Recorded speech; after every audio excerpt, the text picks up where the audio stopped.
పరశురామయ్య గారు, అట్లాగే ప్రోగ్రామ్ అధ్యక్షత వహిస్తున్నటువంటి హనుమారెడ్డి గారు, అట్లాగే ప్రోగ్రామ్ ఆర్గనైజ్ చేస్తున్నటువంటి ఎన్ఎస్ఎస్ వింగ్ ఉదయ్ శంకర్ గారు, ఆ team and other members of అంటే వివిధ వేదికల నుంచి వచ్చి కార్యక్రమాల్లో భాగస్వామ్యం అవుతున్నటువంటి ఆహ్వానితులకి విద్యార్థులకి నా నమస్కారము.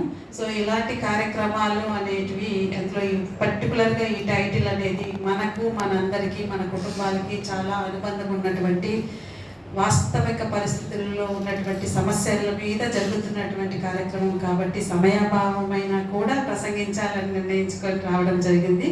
సో ముఖ్యంగా ఇది సమస్యలు ఎలా ఉన్నాయి ఏంటనేది మనందరికీ తెలుసు. అంటే అగ్రికల్చరల్ లేబర్స్ ముఖ్యంగా దాంట్లో మహిళలకు కూడా ఎలాంటి స్థితిగతులు ఎలాంటి ఇబ్బందులు ఉన్నాయి అనేది మనకు తెలుసు. ముఖ్యంగా ఇది సీజనల్ బేస్డ్ ఉన్నటువంటి ఎంప్లాయ్మెంట్ ఆపర్చునిటీస్ ఉంటాయి. సో దానివల్ల కొద్ది రోజులు ఉపాధి ఉంటుంది, కొద్ది రోజులు ఉపాధి ఉండకపోవడము, తక్కువ వేతనాలు ఉండడము, వాళ్ళని ఎక్స్ప్లాయిట్ చేయడం అనేది ఎక్కువగా జరుగుతూ ఉంటుంది. దానివల్ల వాళ్ళ కుటుంబాలకు సరైనటువంటి విద్య, ఆరోగ్య, ఇతర అవసరాలు పూర్తిగా చేసుకోలేరు. దానివల్ల వాళ్ళ యొక్క జీవన ప్రమాణ స్థాయి అనేది తక్కువగా ఉంటుంది.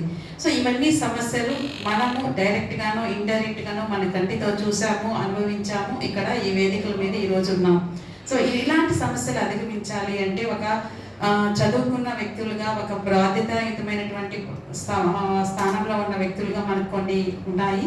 సో దాంట్లో ముఖ్యంగా చట్టాలు ఏవైతే ల్యాండ్ రిఫార్మ్స్ ఇంప్లిమెంట్ చేయడానికి ఉన్నాయో అవి ఇంటోటో ఇంప్లిమెంట్ చేసే విధంగా మనం చర్యలు తీసుకోవడము, దానికి అవసరమైనటువంటి రిప్రజెంటేషన్స్ కావచ్చు, లేదా మన అవగాహన కల్పించడం. ముఖ్యంగా అవగాహన అనేది హక్కును పొందడానికి ప్రథమ మెట్టు.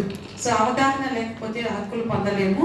రెండవది వచ్చి ఈ ముఖ్యంగా నేను మంగళం ప్రాజెక్ట్ అనేది ఒకటి ఉందండి. సో అక్కడ ఏంటంటే మహిళలు ఒకే రకమైనటువంటి కార్యక్రమం అంటే ఒకదాని మీదే ఆధారపడి ఉంటారు. లైవ్లీహుడ్స్ అనేవి కంటిన్యూగా ఉండాలి కాబట్టి 3-4 అంశాలలో వాళ్ళు ట్రైనింగ్ అయి ఉంటారు.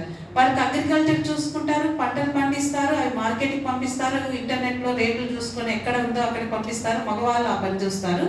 ఈ సమాచారం అంతా ఆడవాళ్ళు ఇస్తారు.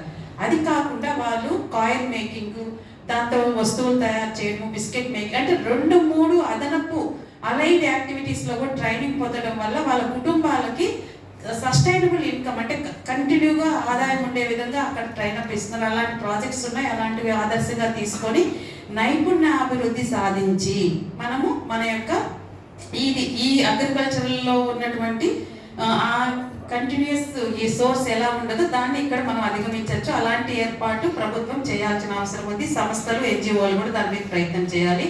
అట్లాగే ఏదైనా ఉపాధికి సంబంధించినప్పుడు వాళ్ళకి సేఫ్టీ